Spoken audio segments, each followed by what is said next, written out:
आज का हमारा टॉपिक है ट्रांसवर्स मलाइटिस। ठीक है। अगेन फिर वही, क्या नाम से समझ आ रहा है? जितना समझ आ रहा है उतनी समझने की कोशिश करते हैं। ट्रांसवर्स यानी क्या? जो भी चीज हो रही है वो ट्रांसवर्स वे में हो रही है। मलाइटिस मींस दी यानी inflammation of the myelin seat.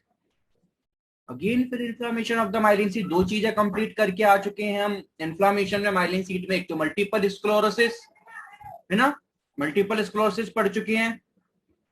एक जी भी पढ़ चुके हैं, गुलियन बेयर सिंड्रोम। ये तीसरी चीज क्या नई आ गई?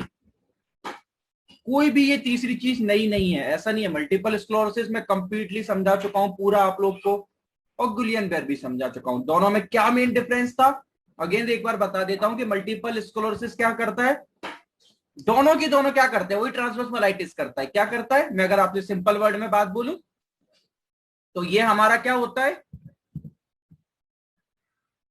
ये हमारा क्या है, न्यूरॉन है। ये हमारा न्यूरॉन है। न्यूरॉन की ये वाली लेयर कौन सी है, ये माइलिन सीट है। इसके तीन काम होते हैं। कौन कौन से तीन काम होते हैं? मैंने आपको मल्टीपल स्क्लेरोसिस, जीबी सब में बार बार बताता हूं, फिर बताता हूं। तीन काम क्या है? पहला प्रोटेक्टिव मैकेनिज्म, क्योंकि ये एक न्यूरॉन को प्रोटेक्ट करके रखता है। दूसरा फ्रेमवर्क को मेंटेन करता है, फ्रेमवर्क मेंटेन बना के रखा है पूरा उसका। और तीसरा मेन काम कम्युनिकेटिंग बिटवीन इंटर न्यूरॉन। एक न्यूरॉन के खुद के अंदर कम्युनिकेशन कौन देगा, क्योंकि ये तो मुझे समझ आ रहा है कि एक न्यूरॉन से दूसरे न्यूरॉन में इंफॉर्मेशन ट्रांसफर होती है। कौन करता है? हम जानते हैं एक्सॉन करता है। ये एक्सॉन इसके डेंड्राइट्स पे इंफॉर्मेशन देगा, मगर वो इंफॉर्मेशन एक न्यूरॉन से दूसरे न्यूरॉन में जब जाएगी ना, जब वो इंटर न्यूरॉन की इंफॉर्मेशन ट्रेवल करे, यानी उस इंफॉर्मेशन को डेंड्राइट एक्सॉन टर्मिनल से लेके उसको डेंड्राइट तक पहुंचना पड़ेगा। वो कैसे पहुंचती है? तो विद इन न्यूरॉन भी नर्व को ट्रेवल करना पड़ेगा। तो ट्रेवल किसके थ्रू करता है? वो जो ट्रेवल करता है वो करता है माइलिन सीट के थ्रू। यानी ये माइलिन सीट है, क्या कहते हैं, इंट्रा न्यूरॉन ट्रांस इंफॉर्मेशन को ट्रांसमिट करती है विद इन न्यूरॉन। तो तीन काम होते हैं। प्रोटेक्टिव मैकेनिज्म हम जानते हैं, प्रोटेक्ट करके रखते हैं, कभी माइलिन सीट चली जाए तो डैमेज हो जाएगा। ठीक है।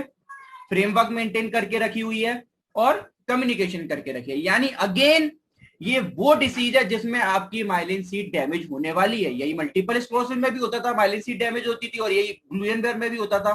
दोनों के दोनों क्या थे? ऑटोइम्यून डिसऑर्डर थे। फिर इसमें और इसमें अंतर क्या है? ये एक ऐसी डिसीज है जिसके अंदर मल्टीपल स्क्लेरोसिस आएगा। यानी मल्टीपल स्क्लेरोसिस खुद में एक डिसीज थी, मगर ये क्या, ये बहुत सारी डिसीजों की वजह से आपको ट्रांसवर्स माइलाइटिस हो सकती है। अभी आपको एक बहुत प्यारी लाइन आएगी कि ट्रांसवर्स माइलाइटिस मल्टीपल स्क्लेरोसिस का फर्स्ट साइन होता है। यानी ट्रांसवर्स माइलाइटिस अगर एक तरीके से आज हम बात करेंगे तो एक तरीके से साइन होता है बहुत सारी डिसीज का। हम बहुत सारी डिसीज, जब उसका कॉजेस पढ़ेंगे ना, उसमें बहुत सारी डिसीजेस पढ़ेंगे, उनका एक साइन होता है, उसे हम ट्रांसवर्स माइलाइटिस कहते हैं। तो मैं कह सकता हूं जब मैं मल्टीपल स्क्लेरोसिस पढ़ के आऊंगा तो उसके साइन एंड सिम्टम में मैं ट्रांसवर्स माइलाइटिस लिख के आ सकता हूं। क्या मैं जीबी के मैं ट्रांसवर्स माइलाइटिस लिख के आ सकता हूं? नहीं। कि क्यों नहीं, इसका आंसर मिलेगा थोड़ी देर में। तो ट्रांसवर्स माइलाइटिस क्या है? Transverse myelitis is an inflammation of both side of one section of the spinal cord. क्या डेफिनेशन कह रही है, समझने की कोशिश करो। ट्रांसवर्स माइलाइटिस पहली बात तो एक इन्फ्लामेशन डिसऑर्डर है, यानी इन्फ्लामेशन होता है। अब मैं आपको बात बहुत बार बता चुका हूं, हर बार बताता हूं कि बॉडी में अगर कुछ भी अफेक्ट होगा तो वहां इन्फ्लामेशन होनी है। क्यों होनी है? क्योंकि inflammation is a healing process. अगर बॉडी में कुछ भी खराब होगा, कोई भी डैमेज होगा, तो इन्फ्लामेशन तो होना है। मल्टीपल स्क्लेरोसिस पढ़ के आ चुके हो, क्या होता था। अभी मैं गुलियन बेयर इसलिए नाम नहीं लूंगा क्योंकि अभी बताऊंगा क्योंकि ट्रांसवर्स माइलाइटिस के अंदर गुलियन बेयर क्यों नहीं आता। मैं मल्टीपल स्क्लेरोसिस का बार बार एग्जांपल इसलिए ले रहा हूं क्योंकि मल्टीपल स्क्लेरोसिस पढ़ा चुका हूं, पढ़ा गुलियन बेयर भी चुका हूं, लेकिन गुलियर बेयर क्यों नहीं दे रहा हूं अभी आगे बताऊंगा थोड़ी देर में। तो अभी मैं मल्टीपल स्क्लेरोसिस क्या बोल रहा हूं, ये सब की सब क्या इन्फ्लामेशन होती है। क्योंकि बॉडी में अगर कोई भी चीज खराब हो, इन्फ्लामेशन होना है। कोई भी चीज डैमेज हो, खराब का मतलब होता है डैमेज होना। कोई भी चीज अगर उसे डैमेज हो रही है तो इन्फ्लामेशन होना है। क्यों? क्योंकि बॉडी तो हील करेगी ना, तो अगर हील होगी तो इन्फ्लामेशन दिखेगा। अब इन्फ्लामेशन कहां, ठीक है, कहां दिखना चाहिए तब आप उसे ट्रांसवर्स माइलाइटिस कहेंगे? प्रॉपर डेफिनेशन है कि वो स्पाइनल कॉर्ड में। अगर सिर्फ और सिर्फ स्पाइनल कॉर्ड की नर्व में इन्फ्लामेशन दिख रहा है, सिर्फ और सिर्फ स्पाइनल कॉर्ड की नर्व्स में अगर इन्फ्लामेशन दिखता है तो उसे ट्रांसवर्स माइलाइटिस कहते हैं। सिर्फ और सिर्फ स्पाइनल कॉर्ड। ठीक है। अगेन मैं बार बार बोल रहा हूं, स्पाइनल कॉर्ड की नर्व्स में अगर इन्फ्लामेशन दिखता है उसे ट्रांसवर्स माइलाइटिस कहते हैं। इसकी डेफिनेशन होती है is an inflammation of both side. Both मतलब दोनों, इधर से भी और उधर से भी। अगर ये सेंटर्ड निकल रही है तो आगे पीछे दोनों साइड से आपको इन्फ्लामेशन देखने को मिलेगा। तो both side of one section of the spinal cord. Definition है इसकी क्या कि trans is inflammation of both side of one section of the spinal cord. One section का मतलब क्या है? वन सेक्शन का मतलब ये कि जनरली जो इन्फ्लामेशन है वो आपके एक सेक्शन में देखने को मिलेगा। एक सेक्शन मतलब स्पाइनल कॉर्ड के कितने सेक्शन होते हैं? 4 सेक्शन होते हैं। कौन कौन से होते हैं 4 सेक्शन? सर्वाइकल, थोरेसिक, लंबर और सैक्रल। ये 4 क्या होते हैं? सेक्शंस होते हैं। तो जनरली कोई भी एक सेक्शन में देखने को मिल जाता है, या सर्वाइकल में मिल जाए, या थोरेसिक में मिल जाए, या लंबर में मिल जाए, या सैक्रल में मिल जाए। ठीक है, तो एक सेक्शन में आपको देखने को मिलेगा। ऐसा नहीं है कि सिर्फ एक टाइम पे एक ही सेक्शन में देखने को मिलेगा, एक टाइम पे 2 सेक्शन में भी देखने को मिल सकता है। ठीक है, ऐसा भी हो सकता है कि थोरिको लंबर, थोरेसिक सेक्शन में भी और लंबर सेक्शन में भी। मगर सेक्शन का मतलब क्या होता है कि थोरिक से क्या, तो थोरेसिक इन्वॉल्वमेंट होंगी, लंबर मतलब लंबर इन्वॉल्वमेंट होंगी, सर्वाइकल यानी सर्वाइकल वाली स्पाइनल कॉर्ड इन्वॉल्वमेंट में होगी। ठीक है, one section generally one section होता है। मैं फिर अगेन बता रहा हूं, लोग बहुत कंफ्यूज होते हैं। जनरली वन सेक्शन होता है, generally. Most of the time आपको एक ही सेक्शन, और मोस्ट कॉमन होता है लंबर। लेकिन मोस्ट कॉमन लंबर बोलना उसका मतलब ये नहीं कि स्पाइन सर्वाइकल और थोरेसिक सैक्रल नहीं होता, होता है, मगर मोस्ट कॉमन लंबर मिलता है। और जनरली एक ही सेक्शन, यदि लंबर है तो लंबर ही मिलेगा, मगर हर बार सिर्फ लंबर ही मिले ऐसा नहीं है। थोरिक और लंबर दोनों मिल सकते हैं। वो जब मिलते हैं जब ट्रांसफर माइलाइटिस थोड़ी फैल जाए ज्यादा। एक्यूट स्टेज में आपको एक ही सेक्शन में देखने को मिलेगा, और जनरली जो प्राइमरी सिम्टम्स आते हैं वो लंबर में देखने को मिलते हैं, मगर ये नहीं है कि हर बार लंबर में ही मिले। ये देखो क्या दिख रहा है, इस तरीके से आपको देखने को मिलते हैं। लंबर रीजन में आपको देखने को मिल रहा है। ये देखो कितने सारे, ये देखो यहाँ इन्फ्लामेशन, ये देखो ये कितना प्यारा दिख रहा है इन्फ्लामेशन। अलग ही दिख रही है स्पाइनल कॉर्ड की, इस एरिया में, स्पाइनल कॉर्ड में। तो इस सेक्शन में आपको, इसको बोलते हैं ट्रांसवर्स माइलाइटिस। तो transverse myelitis is a inflammation of both side of one section of the spinal cord. ठीक है, क्यों होता है मैं बता चुका हूं अभी पूरा। This neurological disorder often damage bye myelin seat. यानी क्या हो रहा है, जो स्पाइनल कॉर्ड की नर्व है, स्पाइनल कॉर्ड, देखो नर्व अभी स्पाइनल कॉर्ड के अंदर है तब तक ही उसे आप स्पाइनल कॉर्ड बोलेंगे। नर्व बाहर निकल गई स्पाइनल कॉर्ड से तो फिर आप उसे नहीं बोलेंगे। तो spinal cord, proper spinal cord में ही, प्रॉपर स्पाइनल कॉर्ड की जो नर्व इसमें अंदर चल रही हैं उनकी माइलिन सीट क्या हो जाती है, डैमेज हो जाती है, या डैमेज कर दी जाती है। बहुत सारे कॉजेस पड़ेंगे, जिसमें एक कॉज मल्टीपल स्क्लेरोसिस है। मल्टीपल स्क्लेरोसिस हम जानते हैं क्या, ऑटो इम्यून डिसऑर्डर है। क्या होता है हमारे बॉडी में, हम इसके बारे में बहुत कंप्लीटली पढ़ के आ चुके हैं। ये क्या है, एक ऑटो इम्यून डिसऑर्डर है। तो इस चैप्टर को पढ़ने से पहले एक बार हम मल्टीपल स्क्लेरोसिस का पूरा रिवीजन करना बहुत जरूरी है। फिर ये चैप्टर, क्योंकि ये चैप्टर बिल्कुल उससे एसोसिएटेड है, मैं आपको बार बार यही बोलूंगा कि ये हम पढ़ चुके हैं, तो उसको रिवाइज में रखना बहुत जरूरी है। ठीक है, तो मल्टीपल स्क्लेरोसिस में क्या पढ़ा था कि वो ऑटोइम्यून डिसऑर्डर था, वो आपकी माइलिन सीट को डैमेज करता था, यानी कम्युनिकेशन नहीं हो पाता था। अब मैं एक बात मैंने कहा था कि मल्टीपल स्क्लेरोसिस ध्यान रखना, मगर गुलियन बेयर मत लिखना। क्यों नहीं लिखना?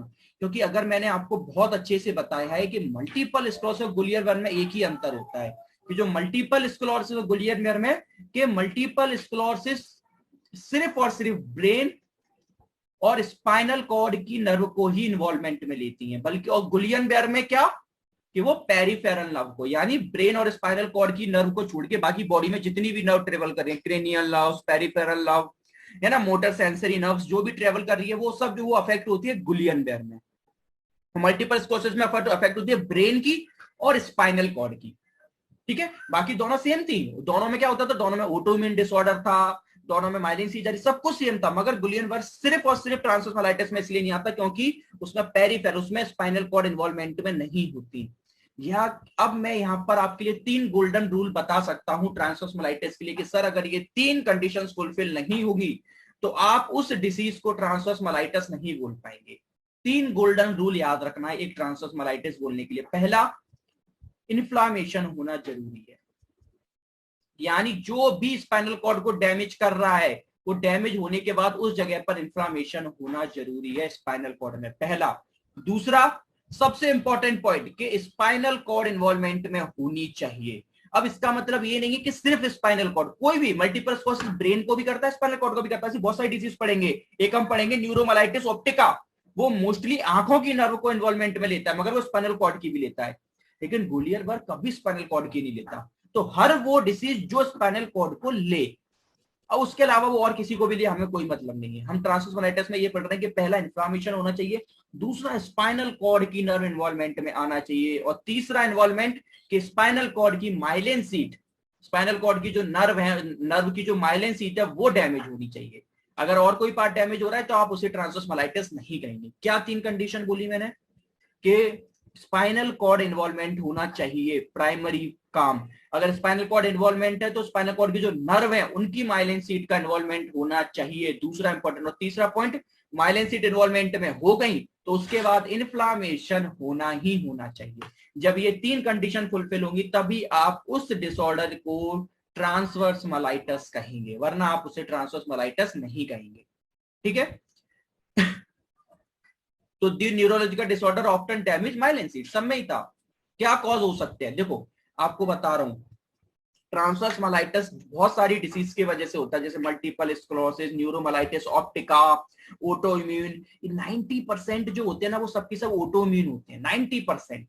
याद रखना, 90% जो डिसऑर्डर्स होते हैं जिनकी वजह से ट्रांसवर्स मोलाइटिस कॉज होता है वो ऑटो इम्यून होते हैं। मल्टीपल स्क्लेरोसिस क्या है? Auto immune. गुलियन क्या है? Auto immune. लेकिन गुलियन इसमें नहीं आएगा, मैं बार बार नाम दे रहा हूं, आपसे कोई पूछ सकता है सर ट्रांसवर्स मोलाइटिस में गुलियन क्यों नहीं आ रहा? इसलिए नहीं आ रहा क्योंकि वो पेरिफेरल नर्व को करता है। ठीक है? और वो 3 कंडीशन को वो 2 कंडीशन को तो फुलफिल कर रहा है कि माइलिन सीट को ले रहा है, इन्फ्लामेशन भी कराएगा, मगर स्पाइनल कॉर्ड को इन्वॉल्वमेंट में लिया तो आउट। तो तीनों कंडीशन फुलफिल होनी चाहिए। ठीक है? 90% जो ऑटोइम्यून डिसऑर्डर होते हैं और जो स्पाइनल कॉर्ड को इन्वॉल्वमेंट में ले रहे हैं वो 90% ऑटोइम्यून भी होते हैं, बाकी कुछ 10% और भी होते हैं, जैसे most common viral and other infection. Of viral and other infection का मतलब क्या? कि बहुत सारे ऐसे वायरस हैं जो आपके नोज के थ्रू या आपकी बॉडी में किसी के भी थ्रू चले के स्पाइनल कॉर्ड में पहुंच गए, और स्पाइनल कॉर्ड की जो नर्व है, स्पाइनल कॉर्ड की नर्व की माइलिन सीट को डैमेज कर दिया। तो अब उन्होंने क्या करा? अब देखो तीनों कंडीशन फुलफिल कैसे हुई कि स्पाइनल कॉर्ड डैमेज हो गया, ठीक है भैया। दूसरा, स्पाइनल कॉर्ड की नर्व की माइलिन सीट वो डैमेज करेंगे ही करेंगे, तब आप उन्हें देंगे। और तीसरी, अगर माइलिन सीट डैमेज हो रही है किसी बार की तो बॉडी इन्फ्लामेशन तो वहां चलाएगी ही चलाएगी। तीनों फुलफिल हुई कि नहीं हुई? मगर क्या ये ऑटोइम्यून है? नहीं।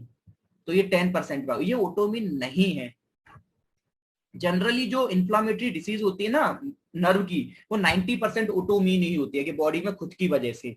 ठीक है? तो पहला ये ऑटोइम्यून हो क्या? कोई भी वायरल या कोई भी इन्फेक्शन, जैसे मोस्ट कॉमन मालूम कहां का चला जाता है? रेस्पिरेटरी ट्रैक्ट का। मोस्ट कॉमन एक ऐसा वायरस है, मैं आपको बता दूं, एंटेरो वायरस, कोल्ड। ये एंटेरो वायरस है ना, ये कोल्ड वोल्ड हमें होता है ना नॉर्मल कोल्ड, उसमें एंटेरो वायरस अटैक करके अगर वो क्रॉनिक हो जाए तो वो आपके अगर स्पाइनल कॉर्ड में चला गया इन केस, तो वो आपकी स्पाइनल कॉर्ड की नर्व की माइलिन सीट को डैमेज कर देता है। तो उसमें भी आपको ट्रांसवर्स मोलाइटिस हो जाता है। Viral and other infection of respiratory tract, यानी कि मैंने बोला रेस्पिरेटरी में, कोल्ड में। और जीआईटी में कुछ ऐसे वायरस या बैक्टीरिया जो जीआईटी को इन्फेक्ट करके वहां से स्पाइनल कॉर्ड में एंटर करता है तो उसे भी अब वो भी ट्रांसवर्स मोलाइटिस कॉज करा सकते हैं। यानी ओवरऑल फिर अगेन वही बात के virus that can infect the spinal cord directly. और कौन से वायरस होते हैं जो डायरेक्टली अफेक्ट? ये तो देखो, ये तो कुछ वायरस थे जैसे एंटेरो वायरस, ये इनडायरेक्टली करता है, पहले कोल्ड में जाके करता है। और कुछ ऐसे हर्पीज वायरस है जो डायरेक्टली कर देते हैं। जैसे अब मोस्ट कॉमन बताता हूं, शिंगल्स और चिकन पॉक्स। सिंगल्स और चिकन पॉक्स ये क्या है? पहली बात तो याद करो, ये कौन से वायरस की वजह से होते हैं सिंगल्स और chicken pox? Herpes zoster, herpes zoster virus की वजह से ये होते हैं। क्या होते हैं? बच्चों में हो जाए तो चिकन पॉक्स बोल देते हैं, और वही चिकन पॉक्स जब बड़ों में हो जाता है तो उसे सिंगल्स बोलते हैं। हमेशा याद रखना, चिकन पॉक्स वायरल की वजह से होता है। आप लोग बोलते हैं ना छोटे छोटे ब्लिस्टर्स बन जाते हैं बच्चों में, अगर बच्चों में होता है ना तो उसे हमेशा चिकन पॉक्स बोलते हैं। और यही चिकन पॉक्स अगर बड़ों में हो तो उसे हमेशा शिंगल्स बोला जाता है, याद रखना। बड़ों में चिकन पॉक्स नहीं बोला जाता। अगर आपको हमारी इस एज में हो जाए तो सिंगल्स। इसके बारे में पता है, एक दो ऐसे पॉइंट बताता हूँ। लाइफ में एक ना एक बार तो आपको चिकन पॉक्स या सिंगल्स होता है। अगर बचपन में हो गया चिकन पॉक्स तो फिर तो बचपन में हो गया तो चिकन पॉक्स बोल लो, या जवानी में, या मतलब बचपन के बाद हो रहा है तो उसे सिंगल्स होता है। पर लाइफ में एक ना एक बार मोस्टली 90% पॉपुलेशन ऐसी होती है जैसे लाइफ में एक ना एक बार तो ये होता ही होता है। और एक दूसरी इंपॉर्टेंट बात बताऊं, अगर आपको एक बार लाइफ में हो गया तो आपको ये दोबारा नहीं होता। अगर एक बार आपको चिकन पॉक्स अगर बचपन में हो गया तो आपको कभी भी लाइफ में सिंगल्स नहीं होगा, और बचपन में चिकन पॉक्स नहीं हुआ तो सिंगल्स होगा फिर। और ये मोस्टली 90% लोगों को यंगर एज में हो ही जाता है। और ये मोस्ट कॉमन मालूम फैल के बहुत जल्दी हो जाते, किसी को हुआ उसके हम आसपास हुए तो तुरंत ही हमें हो जाता है। आपने देखी है चिकन पॉक्स सिंगल सीट कितना कॉमन है बच्चों में, आप में से हम में से हर किसी को ना किसी को 90% लोगों को तो हो चुका होगा, मुझे तक हो चुका है। ठीक है, इसके एक बार आपको दिखाऊं,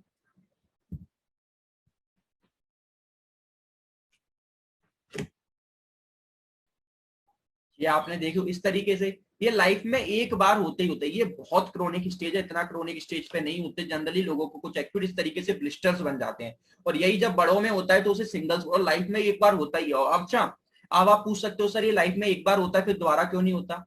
एक बार तो हो जाता है, दोबारा क्यों नहीं होता? क्योंकि इसके लिए हमारी बॉडी तुरंत इम्यूनिटी बना लेती है, एक बार ये हो गया बॉडी इम्यूनिटी तैयार कर लेती है, अब इसका वायरस जब भी दोबारा आएगा हमारी बॉडी फाइट कर सकती है।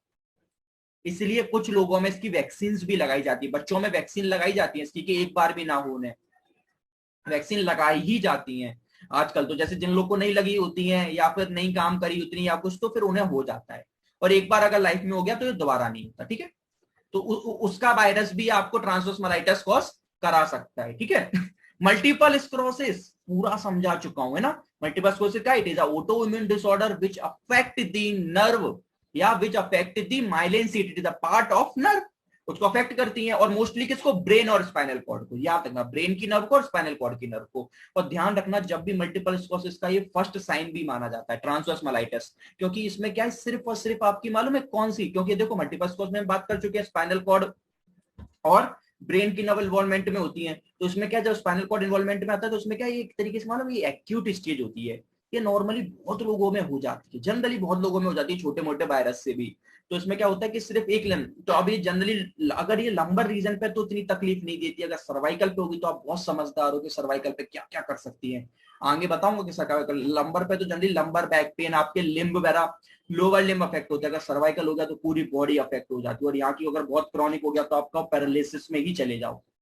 ठीक है, तो जनरली मल्टीपल स्क्लेरोसिस का फर्स्ट साइन ट्रांसवर्स माइलाइटिस देखने को मिलता है, ऐसा नहीं है कि हर बार ट्रांसवर्स माइलाइटिस मिले ही देखने को, मगर जनरली मल्टीपल में फर्स्ट साइन ट्रांसवर्स माइलाइटिस देखने को मिलता है। दूसरा तीसरा न्यूरोमाइलाइटिस ऑप्टिका, ये सबकी सब क्या है, ये सबकी सब ओटो, ये मल्टीपल स्क्लेरोसिस न्यूरोमाइलाइटिस ओटोमी सब ओटोमिन डिसऑर्डर है जो आपकी माइलिन सीट को डैमेज करते हैं, और अगर वही मैंने तीन कंडीशन रख दी, अगर वो तीन कंडीशन फुल कर दें तो वो ट्रांसवर्स माइलाइटिस करा देते हैं। ठीक है, तो ट्रांसवर्स माइलाइटिस कोई हटके अलग से कोई चीज नहीं है, इसी का साइन एंड सिम्टम हो गया अगर आप एक तरीके से देखोगे तो। न्यूरोमाइलाइटिस ऑप्टिका क्या होती है? न्यूरोमाइलाइटिस ऑप्टिका ऑल्सो कॉल्ड एज डेविक्स डिसीज, ये 2 मार्क्स में पूछते हैं, याद रखना। व्हाट इज न्यूरोमाइलाइटिस ऑप्टिका, 2 मार्क्स में आता है, इसको डेविक्स डिसीज भी बोलते हैं, DEVIC एपोस्ट्रोफी एस डेविक्स डिसीज, इसे डेविक्स डिसीज भी कहा जाता है। इसमें क्या होता है, ये भी सेम टू सेम न्यूरो मध्य को वही तीनों कंडीशन फुलफिल करनी चाहिए, ये भी ये तो एक ऑटोइम्यून डिसऑर्डर तो है, 3 कंडीशन क्या, ये भी इन्फ्लामेशन कराएगी क्योंकि है ना, ये भी स्पाइनल कॉर्ड की नर्व को इन्वॉल्वमेंट में लेती है, और ये भी आपकी क्या स्पाइनल कॉर्ड की, और ये भी आपकी माइलिन सीट को डैमेज कराती है। बस इसका नाम में याद रखना कि ऑप्टिका मतलब क्या, इसका प्राइमरी काम आपकी आंखों की नर्व को, आंखों की मसल्स को जो नर्व सप्लाई कर रही है ना उनको सबसे पहले अफेक्ट करती है, बाकी बाद में स्पाइनल कॉर्ड भी अफेक्ट करती है। मैंने बोला ना कोई भी ऐसी डिसीज हमें फर्क नहीं पड़ता वो बाद में करती है कि पहले करती है, अगर वो स्पाइनल कॉर्ड को अफेक्ट कर रही है, इन्फ्लेमेशन करा रही, माइलिन सीट करा रही, तो वो ट्रांसवर्स माइलाइटिस कॉज कराएगी। तो a condition that causes inflammation and myelin loss around the spinal cord and the nerve in eye, तो ये याद रखना ये ऑप्टिका नाम में ही है, तो ये सबसे पहले आंखों की मसल्स में बहुत ज्यादा इन्वॉल्वमेंट इसमें देखने पड़ता है, इसका नाम न्यूरोमाइलाइटिस यानी नर्व किसकी, ब्रेन की और स्पाइनल कॉर्ड की, और ऑप्टिका भी इन्वॉल्वमेंट में रहती है। Transverse associate with know usually affect both side, अब ये चीज बहुत याद रखना, ट्रांसवर्स माइलाइटिस के एक बहुत बड़ा ये भी अपन को फायदा देखने को मिलता है कि जनरली बॉडी के दोनों साइड में देखने को नहीं मिलती, यानी one side of the limb, body के एक साइड या तो राइट में या लेफ्ट में, क्योंकि हमें पता है स्पाइनल कॉर्ड पूरी की पूरी एक बार में कभी अफेक्ट नहीं हो पाती, जनरली एक ही साइड की अफेक्ट हो पाती है, पूरी अफेक्ट होना बहुत बड़ी बात हो जाती है, तो जनरली ये बॉडी के एक तरफ ही देखने को मिलता है। ठीक है, थर्ड वन ऑटोइम्यून डिसऑर्डर, तो ये दोनों भी तो ऑटोइम्यून ही थे, तो फिर तो ऑटोइम्यून ना लिख के आके यहां पर लिख के आना कौन सा, सिस्टमिक एरिथेमेटस ल्यूपस, सिस्टमिक, ये भी नाम इसमें सिस्टमिक एरिथेमस,